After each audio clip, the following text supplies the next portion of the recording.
सुबह सूर्योदय हुआ ही था कि एक बुजुर्ग व्यक्ति डॉक्टर के दरवाजे पर आकर घंटे बजाने लगा। सुबह सुबह कौन आ गया, कहते हुए डॉक्टर की पत्नी ने दरवाजा खोला। वृद्ध को देखते ही डॉक्टर की पत्नी ने कहा, दादा आज इतनी सुबह, क्या परेशानी हो गई आपको? बुजुर्ग ने कहा, मेरे अंगूठे के टांके कटवाने आया हूँ डॉक्टर साहब के पास। मुझे 8:30 बजे दूसरी जगह पहुंचना होता है, इसलिए जल्दी आया। Sorry doctor. डॉक्टर के पड़ोस वाले मोहल्ले में ही वृद्ध का निवास था। जब भी जरूरत पड़ती वह डॉक्टर के पास आ जाते थे, इसलिए डॉक्टर उनसे अच्छी तरह परिचित था।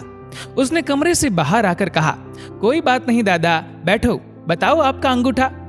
डॉक्टर ने पूरे ध्यान से अंगूठे के टांके खोले और कहा कि दादा आपका घाव भर गया है, फिर भी मैं पट्टी लगा देता हूँ कि कहीं पर चोट ना पहुंचे।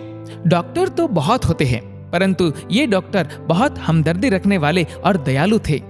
डॉक्टर ने पट्टी लगा करके पूछा, दादा आपको कहाँ पहुंचना पड़ता है 8:30 बजे? आपको देर हो गई हो तो मैं चलकर आपको छोड़ आता हूँ। वृद्ध बोला, नहीं नहीं डॉक्टर साहब, अभी तो मैं घर जाऊंगा, नाश्ता तैयार करूंगा, फिर निकलूंगा और बराबर 9 बजे पहुंच जाऊंगा। उन्होंने डॉक्टर का आभार माना और जाने के लिए खड़े हुए। बिल लेकर के उपचार करने वाले तो बहुत डॉक्टर होते हैं, परंतु दिल से उपचार करने वाले कम होते हैं। दादा खड़े हुए ही थे कि तभी डॉक्टर की पत्नी ने आकर कहा कि दादा नाश्ता यही कर लो।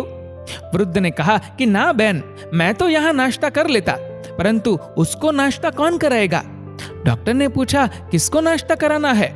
तब वृद्ध ने कहा कि मेरी पत्नी को। तो वह कहाँ रहती है और 9 बजे आपको कहाँ पहुंचना है? डॉक्टर ने पूछा। वृद्ध बोले, डॉक्टर साहब वह तो मेरे बिना रहती ही नहीं थी, परंतु अब वह अस्वस्थ है तो नर्सिंग होम में है। डॉक्टर ने पूछा, क्यों, उनको क्या तकलीफ है? वृद्ध व्यक्ति ने कहा, मेरी पत्नी को अल्जाइमर हो गया है, उसकी याददाश्त चली गई है पिछले 5 साल से। वह मेरे को पहचानती नहीं है। मैं नर्सिंग होम में जाता हूँ, उसको नाश्ता खिलाता हूँ तो वह फटी आंख से, शून्य नेत्रों से मुझे देखती है। मैं उसके लिए अनजान हो गया हूँ। ऐसा कहते कहते वृद्ध की आंखों में आंसू आ गए। डॉक्टर और उसकी पत्नी की आंखें भी गीली हो गई। डॉक्टर और उसकी पत्नी ने कहा, दादा 5 साल से आप रोज नर्सिंग होम में उनको नाश्ता कराने जाते हो, आप स्वयं इतने वृद्ध हो, आप थकते नहीं हो, ऊबते नहीं हो? डॉक्टर साहब, उसने जिंदगी में मेरी बहुत सेवा की और आज मैं उसके सहारे जिंदगी जी रहा हूँ।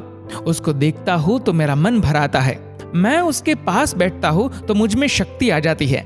अगर वह ना होती तो अभी तक मैं भी बिस्तर पकड़ लेता, लेकिन उसको ठीक करना है, उसकी संभाल करनी है, इसलिए मुझ में रोज ताकत आ जाती है।